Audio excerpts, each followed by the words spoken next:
உங்க வீட்டில் லஞ்ச ஒழிப்பு போலீசார் சோதனை பண்றாங்க. முதலமைச்சரும் 2 அமைச்சர்கள் தான் குறிப்பிட்டு பேசுறாரு. கரூர்ல ஒண்ணு செந்தில் பாலாஜி குறிப்பிட்டு பேசுறாரு, இன்னொன்னு உங்களை குறிப்பிட்டு பேசுறாரு. தொடர்ச்சியாக உங்களை டார்கெட் பண்றாங்க. பொதுவாக என்னை பொறுத்தளவுக்கு டார்ச்சர் பண்ண வேண்டிய அவசியம் இல்லை.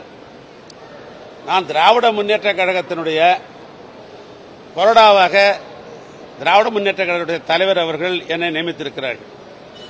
அதை இந்த அரசாங்கம், குறிப்பாக பேரவையுடைய தலைவர் அவர்கள் அதை அங்கீகரித்திருக்கிறார்கள். சட்டமன்ற உறுப்பினர்கள் சம்பந்தப்பட்ட எதுவாக இருந்தாலும் பேரவைத் தலைவரிடத்தில் பார்ப்பதோ அல்லது அரசு சம்பந்தப்பட்ட எதையாவது கேள்வி கேட்க வேண்டும் என்று சொன்னால் அந்த கொறடாவுக்கு முழு சுதந்திரம் உண்டு. எனவே அந்த 3 நாள் நடைபெற்ற சட்டமன்ற கூட்டத்தொடரில் கூட அதிகமானவைகள் நான் கேட்டிருப்பேன். அதனால அது என்னுடைய கடமையை நான் சட்டமன்றத்தில் செய்துதானே ஆக வேண்டும். அதிலும் நான் ஒரு மூத்த உறுப்பினர்.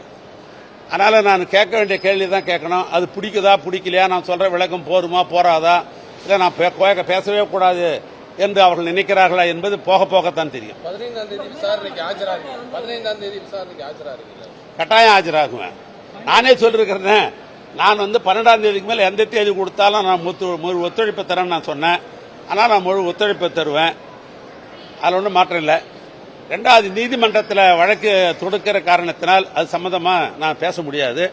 அது வழக்கை நான் தொடுத்தனுடைய நோக்கமே நீதி என் பக்கத்தில் இருக்குது. நான் கட்டாயம் நீதிக்கு தலை வணங்குவேன்.